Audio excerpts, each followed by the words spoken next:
ገነት እንደተባለው የምድር አካል ናት፣ ሰማያዊት አካል አይደለችም። አዳም አትብላ ያለውን ሳይበላ ቢቆይ ብላ ያለውን ቢበላ 1000 ዓመት ከቆየ በኋላ ብላም አትብላም ያላለውን የሕይወትን ዛፍ በልቶ ታድሶ የት ይገባ ነበር? እስከ ቅርብ ጊዜ እስከ ኖህ ዘመን ድረስ ሰዎች ገነት ያዩት ነበር። ከጥፋት ውሃ በኋላ አቅጣጫዋ ተሰወረ። ገነት ውስጥ ያሉት እጽዋት በአጠቃላይ ብርሃን የተዋሃዳቸው ናቸው። በስመ አብ በስመ ወልድ ወመንፈስ ቅዱስ አሐዱ አምላክ። እግዚአብሔር አምላካችን ምስጢሩን ለሁላችን መግለጥልን። ስለ ሀያ ዓለማት ሲነግረን በተለይ ወቅቱም ክረምት ነው። ክረምት ስለ ዝናማት፣ ስለ ደመናት፣ ስለ መባረቅ፣ ስለ ነፋሳት፣ ስለ ሌሎችም ስለ አዝርዕት፣ ስለ አትክልት፣ ስለ እጽዋት በስፋት የሚነገርበት ወቅት ነው። ያለንበት ወር ራሱ ሐምሌ ነው። ሐምሌ ማለት ሐሚል ሐሚሎት ከሚለው የግዕዝ ንዑስ አንቀጽ የወጣ ሲሆን ትርጉሙ መለምለም የሚል ትርጉም ይሰጣል። ሐመልማል ማለት የለመለመሽ ማለት ነውና ሐምሌ የልምላሜ ወር ይባላል። ወቅቶች በመሰረታዊ ነገሩ የራሳቸው ትርጉም አላቸው። በመስከረም ስፍራ ሁሉ ለምለም፣ በጥቅምት አንድ አጥንት፣ በህዳር እሸት ከዳር ዳር፣ በታኅሳስ ጎተራህን አብስ፣ በጥር ምርትህን አበጥር፣ በየካቲት አዝመራህን ክተት፣ በመጋቢት ረስ ለወደፊት፣ በሚያዝያ ፀሐይ እዚህ እዚያ፣ በግንቦት ፀሐይ አናት አናት፣ በሰኔ ዝናቡን ወደ እኔ ሰኔ 25 ነው። በሐምሌ ልኑር እንዳመሌ ይባላል። ልኑር እንዳመሌ የሚባለው ለምሳሌ ገጠር የነበራችሁ ሰዎች ካወቃችሁ እንደ ዛሬ ድልድይ መንገድ ሳይሰራ በቃ መስከረም ሲጠባ እንገናኝ ነው የሚባለው። ወዝ ስለሚሞላ በቃ ተሰነባብቶ ነው የሚሄደው። በቃ አለቀ። ደህና ሰንበት ሰንበት። ይህ ብቻ ሳይሆን የጭቃ ቤት ያላችሁ ሰዎች ካላችሁ እንደኔ ማለት ነው። በእርግጥ የኔ ቤት አያፈስም። ቆርቆሮ ቤት ያለን ያኔ ትዝ ይለኛል የነበርኩበትና ጣሪያ ላይ ያፈሳል። ትደቅናላችሁ፣ ግድ ያፈሳል። እንዲሁ ነው የምታድሩት። በቃ ብቻ በሐምሌ ልኑር እንዳመሌ፣ በነሐሴ ትንፍሳለሽ ነፍሴ ይባላል። በጳጉሜ ሲዘጋጀው አዲስ ህልም አለም። ያላገባው ለማግባት፣ ያልተማረው ለመማር ህልም የሚያልምበት ነውና ሐምሌ ከልምላሜ ጋር ይያዛል። ወንድማችን ደግሞ ገነት የልምላሜ ስፍራ መሆኗን ነግሮናል። ከገነት ልምላሜ ተነስተን እንማራለን።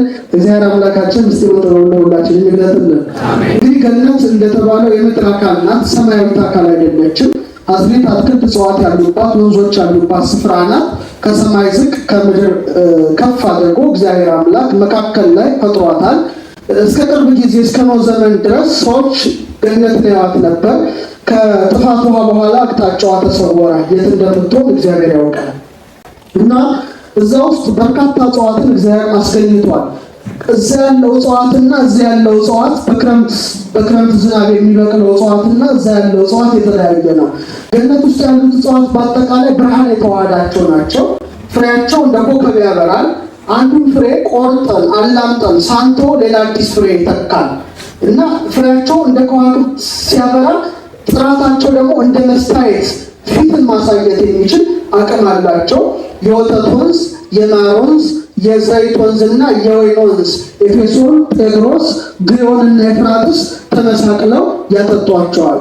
አባታችን ሄኖክ በምዕራፍ 6 ላይ 7 ተራራዎችን በገነት ተመለከትኩ አለ። አንብቡት እናንተ። እያንዳንዱ የመዓዛ እጽዋት ከበዋቸዋል። ከመዓዛ ውስጥ ደግሞ የተለየ ዛፍ አለ።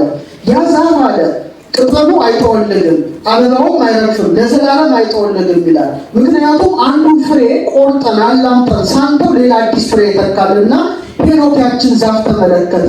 ያቺ ዛፍ የምን ዛፍ ትባላለች? ዕፀ ገነት ወይም የገነት ዛፍ ትባላለች። እና ያቺ ዛፍ የቅድስት ድንግል ማርያም ምሳሌ ናት። የማን ነው? በጣም ጥሩ። ምክንያቱም ሄኖክ ምን አለ? አበባው አይረግፍም፣ ቅጠሉም ለዘላለም አይተወልድም አለ። ምን ማለቱ ነው? እውነተኛው የሕይወት ፍሬ ኢየሱስ ክርስቶስን የምትወልድ አማናዊት ዕፀ ገነት ድንግል ማርያም ማኅተመ ድንግልናዋ ምን አይልም ማለት ነው? አይለወጥም ማለት ነው። ቅጠሉ ለዘላለም አይተወልድም እንዳለ እሷም እስከ በሌለው ፍጻሜ ድንግል ስትባል ስትመሰገን ትኖራለች ማለት ነው። ፍሬው የኢየሱስ ክርስቶስ ምሳሌ ነው። ያ የገነት ዛፍ ቆርጠን ብንበላው እንደገና ይተካል። እሱም ቅዱስ ሥጋውና ክቡር ደግሞ አያልቅም። ዓለም እስኪያልፍ ድረስ ለሚመና ሲሰጥ ይኖራል። ለዚህ ነው ታላቁ ሊቅ አባ ጊዮርጊስ ዘጋስጫ በእንዚራ ስብሐት መጽሐፉ ላይ ኦግዝእቴ ማርያም ደብረ ትንቢት ዘያጉድዋ ጾመ መዓዛ በውስተ መጽሐፉ ለሄኖክ እንተ ተጽሕፈ እዘዛ ክብሯ በሄኖክ መጽሐፍ የተጻፈ የመዓዛ እጽዋት የሚከቧት የትንቢት ተራራ አንቺ ነሽ ይላታል። ግልጽ ነው። በጣም ጥሩ። አሁን ገነት መሀል ላይ የሕይወት ዛፍ አለ ብሏል። ያን የሕይወት ዛፍ አዳም ቢበላው ኖሮ ታድሶ መንግስተ ሰማያት ይገባ ነበረ። 3 አይነት እጽዋት አሉ። አንዱን አትብላ ብሎታል፣ ዕፀ በለስ ነው። አንዱ ብላም አትብላም አላለው። እሱ ምንድነው? የሕይወት ዛፍ ዘፍጥረት 2 ላይ የሕይወት ዛፍ ይላታል። ጥሩ። ሶስተኛው ግን አሁን የጠቀስኩላችሁ የገነት እጽዋት ናቸው። አዳም አትብላ ያለውን ሳይበላ ቢቆይ ብላ ያለውን ቢበላ 1000 ዓመት ከቆየ በኋላ ብላም አትብላም ያላለውን የሕይወትን ዛፍ በልቶ ታድሶ የት ይገባ ነበር? መንግስተ ሰማያት ይገባ ነበር። አልታደለ። በስንት ዓመቱ ከገነት ተባረረ? በ7 ዓመቱ። አሁን አንድ ምስጢር ነገራችሁ አስቤ ነው። እንግዲህ ቅድም ሲያነብልን ብሔረ ሕያዋን ውስጥ ያሉ ብሔረ ብፁዓን ውስጥ ያሉ ቅዱሳን ስንት ዓመት ይኖራሉ አለ? 1000 ዓመት ይኖራሉ አለ። በጣም ጥሩ። አሁን እግዚአብሔር እችን ዛፍ ብትበላ ትሞታለህ ብሎታል። አዳም ግን ቶሎ አልሞተም። 930 ዓመት የት ኖሯል? ምድር ላይ ኖሯል። በጣም ጥሩ። ግን ይሄ በእኛ አቆጣጠር ነው። በእግዚአብሔር አቆጣጠር ግን 1000 ዓመት ስንት ነው? ስለዚህ አዳም አንድ ቀን አላደረም ማለት ነው። ትሞታለህ ብሎታል፣ ሞቷል። ለምን? በእግዚአብሔር አቆጣጠር 1000 ዓመት ስንት ቀን ስለሆነ፣ ስለዚህ ሆነ ሰዓታት ነው አዳም የኖረው ማለት ነው። በእኛ አቆጣጠር ግን 930 ዓመት ቆይቷል። በጣም ጥሩ። አሁን 1000 ዓመት ሊሞላው ስንት ዓመት ቀረው? ስንት? በጣም ጥሩ። ስለዚህ 1000 ዓመቱ ብሔረ ብፁዓን ውስጥ ላሉ ለተሰወሩ ቅዱሳን ተሰጥቶ ቀሪዋ 70 ለእኛ ተሰጥታለች ማለት ነው። እድሜያችን 70 የሆነበት ምክንያት ከዚህ ነው። ግልጽ ነው። አዳም ሺህ ሊሞላው ስንት ስለቀረው ነው? ዳዊት እድሜያችን ስንት ነው አለ? 70።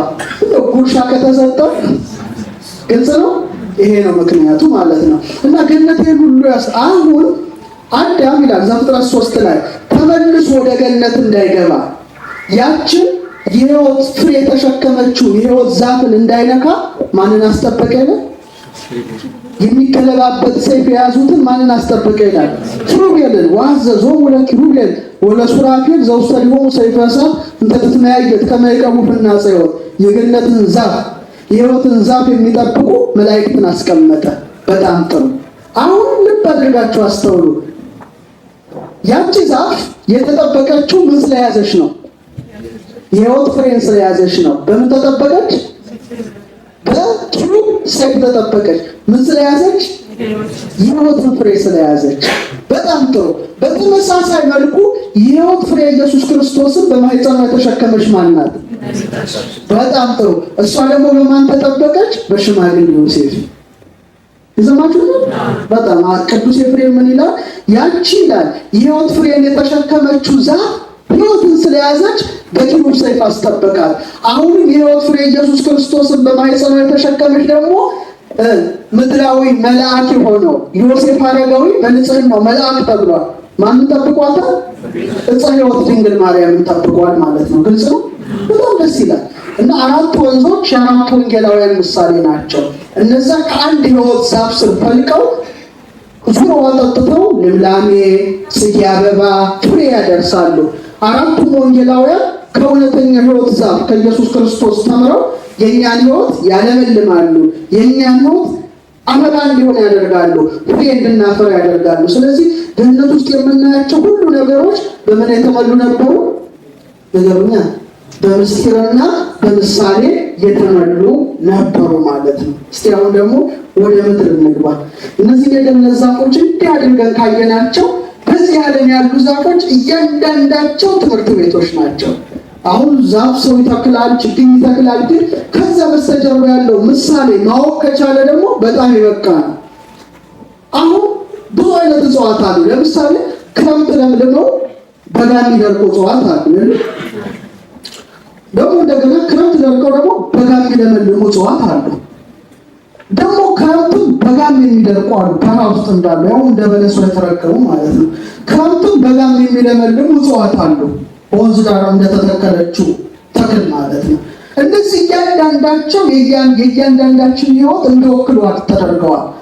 ሊቃውንት ሲያመሰጥሩት ክረምት ለምልመው በጋ የሚደርቁ ዛፎች የማን ምሳሌ ናቸው? በዚህ ዓለም በልተው ጠጥተው ገዝተው ነድተው በምድራዊ ሀብት ከፍ ያለ ማማ ላይ ወጥተው በጋ በተባለች በመንግስተ ሰማያት ግን ምን የሚሉ ናቸው? ዋጋ የሚያጡ እንደማን? እንደ ነዌ ማለት እኮ እንደ ነዌ። ሰው ዓለሙን ሁሉ ቢገዛ ቢነዳ በነሱ ከተጎዳ ምን ጥቅም አለው እንዳለ ባለቤቱ ኢየሱስ ክርስቶስ። በአንጻሩ ደግሞ በጋ ደርቀው የሚለመልሙት ደግሞ በዚህ ዓለም እንደ አልዓዛር አጥተው ነጥተው ተቸግረው ግን ያን ችግራቸውን ሃይማኖትን ሳይክዱበት እግዚአብሔርን ሳያማረሩበት በዚህ ዓለም ተቸግረው በወዲያኛው ዓለም በአብርሃም እቅፍ የሚቀመጡ የነዳያን ምሳሌ ማለት ነው። ክረምትን በጋም የሚደርቁ ዛፎች ምሳሌ ደግሞ ምንድን ነው? በዚህ ዓለም አጥተው ነጥተው ተቸግረው ምድራዊ ሀብት ሳይኖራቸው በሰማይ ክብር የሚያጡ ማለት ነው። አትናቴዎስ ምን አለ? ድሃን ስለ ድህነቱ አይራራለትም፣ ባለጸጋውም ስለ ብልጽግናው አያፍረውም ይላል። ሁሉም እንደተሰራለት መጠን የሚከፍለው ማን ነው ማለት ነው? እግዚአብሔር ነው። ሰው በዚህ ዓለም ቢያጣን ሰርቶ ወጥቶ ወርዶ ያተርፋል እንጂ ቋንጃ አይቆርጥም፣ ደም አያፈስም። እነዚህ ማጥተው በምድር ላይ ኃጢአት ወንጀል ሰርተው የሁለት ዓለም ስደተኞች የሚሆኑ ምሳሌ ናቸው። ክረምትን በጋም የሚለመልሙ ግን የምን ምሳሌ ናቸው? በዚህ ዓለምም አግኝተው ከብረው ግን ሀብታቸው ትምክህት ሳይሆንባቸው አስራት በኩራት አውጥተው ልክ እንደናንተ ገዳማትን ረድተው በጎ ነገር አድርገው በዚህ በዛም የሚከብሩ እንደማን? እንደ አብርሃም በረቱ። አብርሃም በዚህ ዓለም የከበረ ነው። ኢዮብ በኋላ ለፈተና ሀብቱ ቢወሰድበትም ምን ሆነ ነው? የከበረ ነው። ንጉሥ ላሊበላን አስበው። ንጉሥ ላሊበላ ገዝቷል፣ ኢትዮጵያን 40 ዓመት ገዝቷል። ግን ቅዱስ ነው። ይምርሃነ ክርስቶስ ቅዱስ ያቆርባል፣ ሀገር ይመራል። ተመልከቱ። እነዚህ ሰዎች የስንት ዓለም ገዢዎች ናቸው ማለት ነው? የሁለት ዓለም ገዢዎች ናቸው። ክረምትም የለመለሙ ናቸው፣ በጋ የለመለሙ ናቸው። እኛ የትኛው ምድብ ውስጥ ነን የሚለው በእነዚህ እጽዋት ክረምት በሚለመልሙት ማሰብ ያስፈልጋል። ሌላው እነዚህ እጽዋት ብዙ ያስተምራሉ። አንዳንድ እጽዋት ፍሬያቸውን አጋልጠው ወደ ውጭ አውጥተው ምን የሚበላቸው አሉ? ወፎች ለምሳሌ አሉ። አንዳንድ እጽዋት ደግሞ ፍሬያቸውን ቀብረው ታች ስር ውስጥ አድርገው ወይም በገለባ ሸፍነው ከወፎች የሚጠብቁ አሉ። እነዚህ ሁሉ የእኛን ሕይወት ይወክላሉ። አንዳንዶቹ በጣም በጎ አድርገው ሰርተው መጽውተው ዘክረው ጥሩ ነገር አድርገው ፍሬያቸውን ግን ከወፍ ያልጠበቁ ሰዎች አሉ። በቀላሉ በውዳሴ ከንቱ የሚጎዱ ሰጥተው እንደሰጡ እንዲታወቅላቸው የሚፈልጉ ፍሬያቸውን የት ውስጥ ያጡታል ማለት ነው? ምድር ውስጥ ያጡታል። ወፎች በልተውባቸዋል። አንዳንዶቹ ግን አፍርተው ፍሬያቸውን በገለባ ይሸፍናሉ ወይም በስር ውስጥ ይደብቃሉ ከወፎች። በዚህም ምድር እንደዚህ አይነት ሰዎች አሉ። መልካም አድርገው አላደረግንም ገና ነን። ሁላችንም ስናይ አባቶቻችንን ስናይ የሰሩት ስራ በጣም በክርስትናው ስንጠልቅ በጣም እየተማርን ስንሄድ አለመማራችንን አለማወቃችንን እያወቅን ነው እየሄድን ያለ ነው። ኢትዮጵያን ባወቅናት ቁጥር አለማወቃችንን፣ ሃይማኖቱን በደንብ በተማርነው ቁጥር ገና መጀማሪ ፊደል ቆጣሪ መሆናችንን ዕለት ዕለት ኤክስፒሪየንስ እናደርገዋለን በህይወት አጋጣሚ። ስለዚህ ሁልጊዜ ገና ባዶነታችን እየተሰማ አላዋቂ ነን እያልን እንሄዳለን። ግልጽ ነው። በጣም ጥሩ። ይሄ ሁሌ ህይወታችን ውስጥ ሊገባ ይገባል። ብዙ ፍሬ የያዘ ዛፍ ምን ያደርጋል? ያጎነብሳል ይባላል። በጣም ብዙ ሰው ጸጋው በበዛለት ቁጥር በጣም ትዕቢተኛ አይሆንም፣ በጣም ትሑት እየሆነ ነው የሚሄደው። ልክ እንደነ ዮሐንስ አጭር ማለት ነው። እንደነ አባ ብሶይ እንደነ አብርሃም አመድ ነኝ አለ። እንደነ ዳዊት በጣም እግዚአብሔርን ባወቁ ቁጥር ትል ነኝ። ጳውሎስ እግዚአብሔርን ባየ ቁጥር ጭንጋፍ ነኝ። እነዚህ ሰዎች ምን ያህል እመቤታችን ተመልከቷል።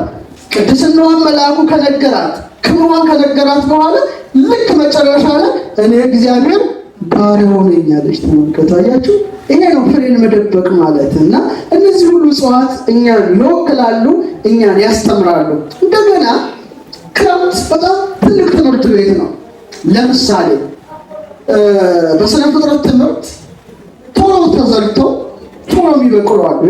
ለጓሮ ጎኑ ቶሎ ተዘርተው፣ አንዳንዱ ግን ወደ ታህሳስ ተዘርቶ የሚሆን በልጉ ላይ ተዘርቶ ዝናቡ ውሽንፍሩ በረዶ ነፋሱ ወርዶበት ለመብል የሚደርሳለ።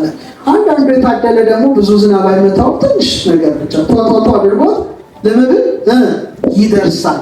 ይሄ ምንን ይወክላል? ለምሳሌ አባቶቻችን ሲያስተምሩ ጥቅምት ተዘርቶ ዳር ተሰርቶ ፀሐዩ ተፈራርቆበት ነፋሱ መጥቶት በብዙ ትግል ለፍሬ የሚደርሰው ዛፍ በዚህ ዓለም ብዙ መከራ የደረሰባቸው። ለምሳሌ ቅዱስ ጊዮርጊስን ተመልከቱ፣ እስጢፋኖስን አባቶቻችን ስንክሳር ላይ የተጻፉት የወንጌል ትርጓሜ የሆኑ ሰዎች ብዙ መከራ ነው ምድነው ያስተናገዱት። እውነት አሰብ ኢዮብ የደረሰበት ቅንጣቱም ያለ ያልደረሰ ምን እንደው እኛ አሁን በጣም ፈሪዎች ነን። እንዳቅማችን ነው መከራ ምንም እና ላይችል አይሰጥም። መከራው ምንድነው የሚያሳየው? ብዙ ያ ለፍሬ ሲደርስ ብዙ ተመትቶ ብዙ ነፋስ አግኝቶት መጨረሻ ለፍሬ እንደደረሰ በጣም ብዙ በሽታ ተፈራርቆባቸው ብዙ መከራ ደርሶባቸው ለመንግስተ ሰማያት የሚበቁ ሰዎች ምሳሌ ናቸው። አንዳንዱ ደግሞ ምንም ትንሽ ቷቷቷ አድርጎት ብቻ ለፍሬ ይደርሳል። እነዚህ ደግሞ በጥቂት ንስሐ ምንም መከራ ሳያገኛቸው የት የሚገቡ ናቸው? መንግስተ ሰማያት የሚገቡ።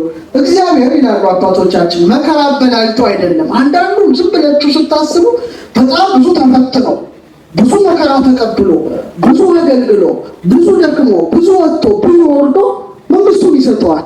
አንዳንዱ ደግሞ እንደ ፈያታዊ ዜማ በመንግስት በመጣ ጊዜ አስበኝ ሲለው ምን ይለዋል? ግባ ይለዋል።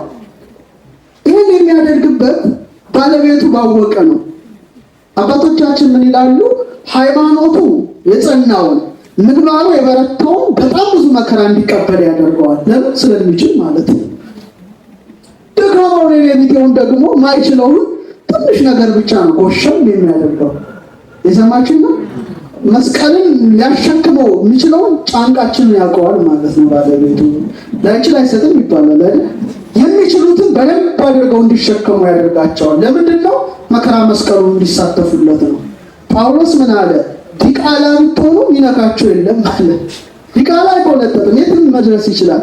ልጆች ስለሆናችሁ ግን ትቀጣላችሁ አለ። ይህን ማወቅ የቻለ አሁን ብዙ ጊዜ መከራ ሲመጣ የመቅሰፍት የመዓት የችግር አድርገን ነው የምናስበው። መቼ ነው ኢየሱስ ክርስቶስንስ መስቀል የምንሸከመው ነው? ግልጽ ነው። ጳውሎስ ምን አለ? እንከማረይነ ሕማመ የሪ ክብረ ምስሊሁ፣ ክርስቶስን በመከራ ከመሰል ነው በክብሩ ደግሞ እንመስላለን አለ። ክብሩን ይሰጠናል ማለት ነው። ስለዚህ ለአንዳንዱ ህዳር ላይ ተዘርቶ ታኅሳስ ላይ ተዘርቶ ለፍሬ ይበቃል።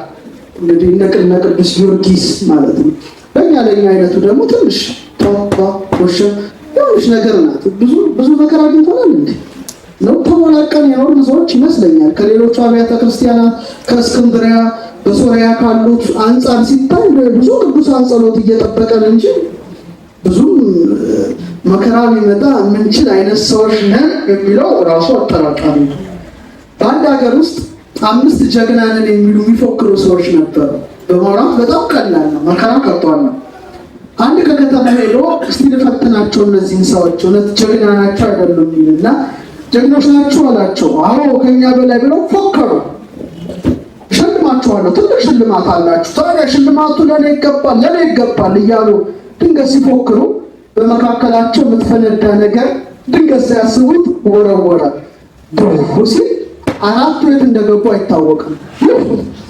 አራት ያሉ አንዱ ብቻ ጀግና ሆነት ብርቱ ሰው ቀጥ ብሎ ቆሟል። በጣም አንተ ብርቱ ጀግና ነህ፣ ሌሎቹ ሲሸሹ አልሸሸህም፣ ምን ልሸልም ሲለው ኧረ ጌታው ተበላሽቻለሁ፣ ትርፍ ስሩ ካለ ስጠኝ። ትርፍ ስሩ ጋር እንደፈለገ ይገባቸዋል። እነዛም አይነት ነው እና አንዳንዱ አትክልት እንደዚህ አይነት ህይወት ያለው አለ ማለት ነው። እና በዚህ ክረምት ውስጥ የሚለመልሙትን የሚያብቡትን የሚያፈሩትን ሁሉ እያየን እኛ እያንዳንዱ ለእኛ ትምህርት ቤት ነው። እግዚአብሔር በስነ ፍጥረት ያስተምራል አያስተምርም? ያስተምራል። አንዳንዱ ዛፍ አበባ አለው ፍሬ የማያፈራ አለ፣ ዝም ብሎ እንደ ምድረ እንዳለ አበባ። አንዳንዱ ደግሞ አበባን ፍሬ ያለው አለ። አንዳንዱ ደግሞ ፍሬ ብቻ ያወጣና አበባው ቶሎ የሚደርቅበት አለ። ይሄን ሁሉ ሊቃውንት ተርጉመዋል። ሲተረጉሙት ምን ይላሉ? ፍሬ ኖሮት አበባ የሌለው ሃይማኖት ተምሮ ሃይማኖትን አውቆ ግን የጽድቅ ስራ የሌለው ምንም ትርጉም የለውም። ኦርቶዶክሳውያን ሊቅ ተብሎ ከእግዚአብሔር ከተለየ ባዶ ነው አይደል? ለማመን እኮ አጋንንት ያምናሉ አለ እኮ። ከመናፍቁ በተለየ ወልደ እግዚአብሔር ክርስቶስን አምላክነት እና እግዚአብሔር ልጅነት አይክዱ ይሻላል። አለማመኖት ደግሞ ፍሬ የሌለው ምንድነው? ጥሩ ስራ እየሰራ ግን ሃይማኖት የሌለው ሰው ነው። ሁለቱም ዋጋ ቢስ ናቸው። ፍሬም አበባም የሚያስተባበሩ ዛፎች ግን ሃይማኖት የተማሩና የጽድቅ አበባ ያበቡ ሰዎች ምሳሌ ናቸው። ሁለቱም የጠፋባቸው ሃይማኖት የሌላቸው የጽድቅ ስራ የሌላቸው ባዶ ገለባ ሆነው ለመጨረሻው ሰዓት የሚጠበቁ ናቸው። ስለዚህ ስነ ፍጥረት ሁሉ ያስተምረናል አያስተምረንም? ያስተምረናል። ሌላው አትክልት ዝም ብላችሁ ተመልከቱት። አሁን ትላንቱ ችግኝ ተክላችሁ ሊሆን ይችላል፣ ግን ስተክሉት ምን አስባችኋል ነው? አንደኛ አንድ ዛፍ ሲተከል መጀመሪያ ወይ ችግኝ ወይ ምን ይባላል? ዘር አይደል? ከሁለት አንዱ ሊሆን ይችላል። አሁን ዘሩን መሬት ላይ ጣላችሁ፣ ጥሩ አንድ።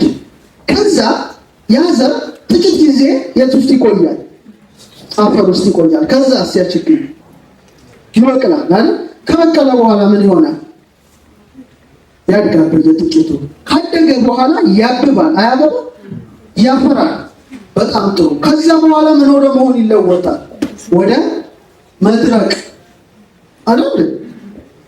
ከዛ በኋላስ ከደረቀ ዛፍ ከሆነ በመጥረቢያ ይቆረጣል። ትንንሽ ነገር እስከሆነ በማጨድ ይታጨዳል። በጣም ጥሩ።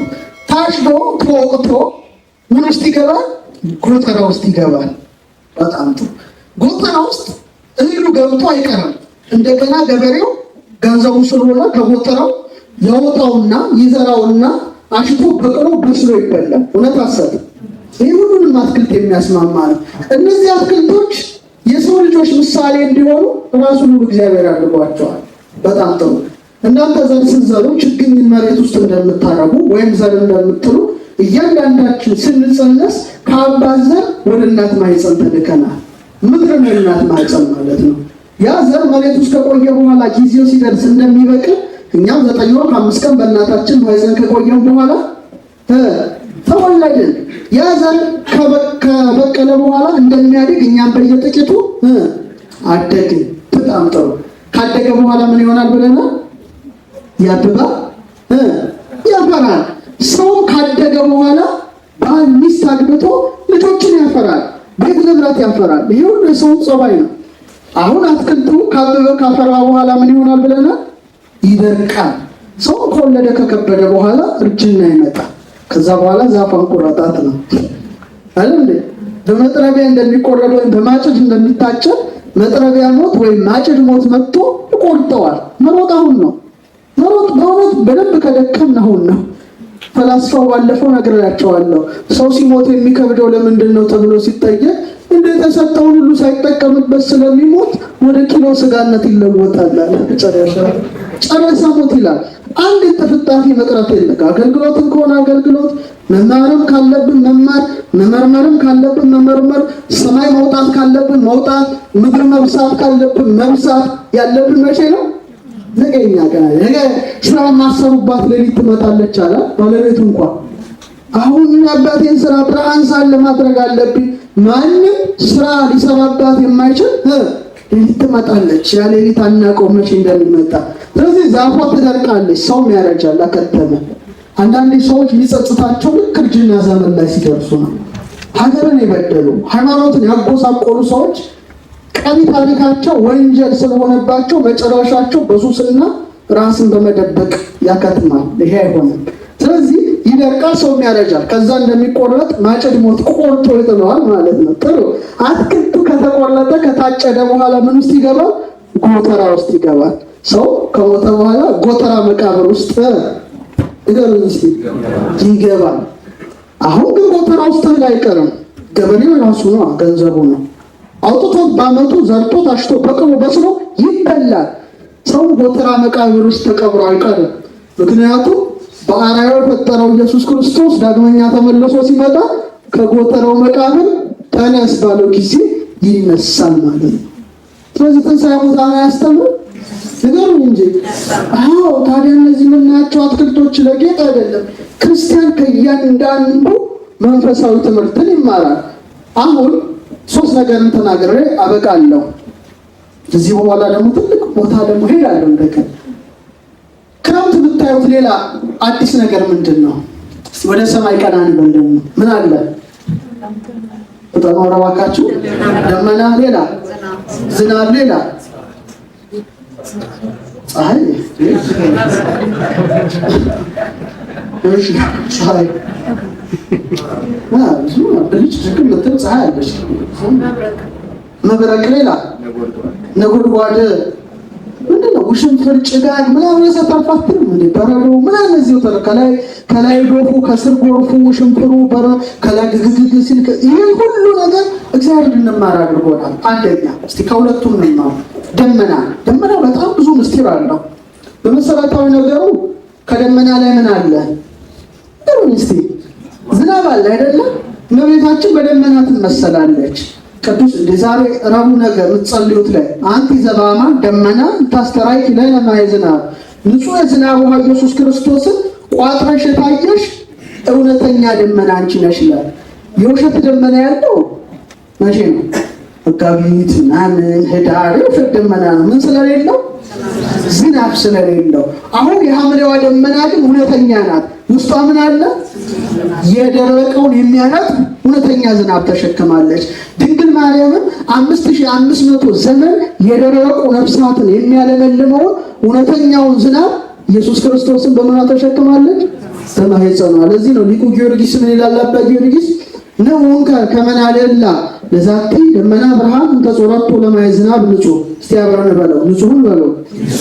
የዝናብ ውሃ የተሸከመች የብርሃን ደመና የተባለች እመቤታችንን እናከብር ዘንድ ኑ። ይሄ እንግዲህ የሊቁ ቃል ነው። ቅዱስ ያሬድ ግን በጣም ይለይና ምን ይላታል? ደግሞ ራቁ ደመና ይላታል። የተራቆተች ደመና። ሁለት አይነት ደመና አለ ማለት ነው። አንድ ዝናብን የያዘ ደመና፣ ሁለት ደግሞ የተራቆተ ደመና። አሁን ይሄ ዳሩ አሁን በአውሮፕላን ስትሄዱ እንደተባዘተ ጥጥ ተከምሮ ውስጡ ግን ምን የለው? ደግሞ ቅዱስ ያሬድ በሌላ ምስጢር ነው ሄደው የተራቆተች ደመና ይላታል። ምን ማለቱ ነው? ሰአሊ ለነ ማርያም ለምኝልን አለ። ንጽሕት በድንግልና አልባቲ ሙስና፣ ነውር ነቀፋ የለብሽ ድንግል ንጽሕት ነሽ፣ ጸምር ጻዕዳ ነጭ የተባዘተች ጥጥ ናት ካለ በኋላ ራቁ ደመና የተራቆተች ደመና ይላታል። ያቺ በውስጧ ምንም አይነት የዝናብ ጠብታ እንዳልያዘች ድንግል ማርያምን በዝናብ ጠብታ የተመሰለ የወንድ ዘር የለባትም። በዝናብ ጠብታ የተመሰለ ጠብታ ኃጢአት ወደ ውስጧ አልገባም። ስለዚህ ግልጽ ነው። ሁለቱ ሊቃውንት ያዩበትን እይታ ማየት ከኛ ይጠበቃል። ሌላው ምነግራችሁ ስለ ዝናብ አዘናነብ ትንሽ ነገር ልንገርና ልፈጽም። በቤተ ክርስቲያን አስተምሮ በሳይንሱ ራሱን የቻለ እንትን አለ። ነገር ግን በኢትዮጵያ የመጀመሪያው ሜትሮሎጂስት አባ ጊዮርጊስ ዘጋስጫ ይባላል። እስቲ በሉት። አሁን እንግዲህ ጾመ ፍልሰታ ከጥቂት ቀን በኋላ ትገባለች። ብዙዎቻችሁ ሰዓታት ልታድሩ ትችላላችሁ። ምን ይላል? በተነጊሜ ረቂቅ በሆነ በደመናትነት ዘያቁሮ ለማይ ውሃውን የሚቋጠር የአረጎም ቀላይ ከውቅያኖስ ውሃውን ወደ ላይ ይዞት የሚወጣ ወያወረደውም ውሃ ሰማይ ከሰማይ በሰማይ መስኮት የሚያፈስ ማን ነው አለ? እግዚአብሔር ነው አለ። ስለዚህ ዝናብ የሚመጣው ከሰማይ ነው ከምድር ነው? ከሰማይ ከምድርም ሳይሆን ከውቅያኖስ እንደሆነ ማን ጽፎልናል? አባ ጊዮርጊስ ጽፎልናል። ስለዚህ መገብተ ማያት፣ መገብተ ነፋሳት፣ መገብተ ደመናት መላእክት አሉ ይላሉ አባቶቻችን ሲያስተምሩ። ነፋሳቱን የሚያቀርቡ መላእክት አሉ፣ ያቀርባሉ። ውሃውን የሚቀዱ መላእክት አሉ፣ ወደ ደመናው ይቀዳሉ። ነፋሳቱን የሚያመላልሱ መላእክት አሉ፣ ከውቅያኖስ የተቋጠረው ውሃ ወደ ላይ የሚያወጡ አሉ። እና ደመናው ሲጋጭ ምን አይነት ድምፅ ይሰጣል? ቅድም ያላችሁት ግግግግግ የሚል ወያንጎደጉድ በቃለ መዓቱ ይላል። እንደው አንድ የሚዘረገፍ የሰው ልጅ ይተርፍ ነበር? ነገሩኝ እንጂ በቃ ልክ እንደ ሴት ያሉት ሴት የዛሬውን አይደሮቹ ማለት ነው። ወንፊት ስትነፋ ጥሩ ምን ይሆናል? ብትን እያለ ይወርዳል። በጣም ጠንካራው ደግሞ ከላይ ይቀራል። አንድ የደመናው ቢከፈት ያ ሁሉ መዓት ቢወርድ የሰው ልጅ ይተርፋል? ልክ እንደ ኖህ ዘመን አይተርፍም። ስለዚህ የሚያስፈልገንን ያህል እግዚአብሔር ምን ያደርግልናል? ይሰጠናል ማለት ነው። ይሄ ማን ስራ ነው? እግዚአብሔር ስራ ነው። አያችሁ። ስለዚህ ለእያንዳንዱ ስራው እናመሰግናለን ማለት ነው። እናመሰግነዋለን። ለምሳሌ እንደውም አባቶቻችን ሲያስተምሩ በረዶ ሲመጣ አመጣጡ እጅግ ከባድ ነው። ለምሳሌ ይሄን አትሮንስ ሊያክል ይችላል። እግዚአብሔር ያሳያችሁ። እኛ ቤት ላይ ይሄ ቢወድቅ ምን ሊፈጠር እንደሚችል አስቡት።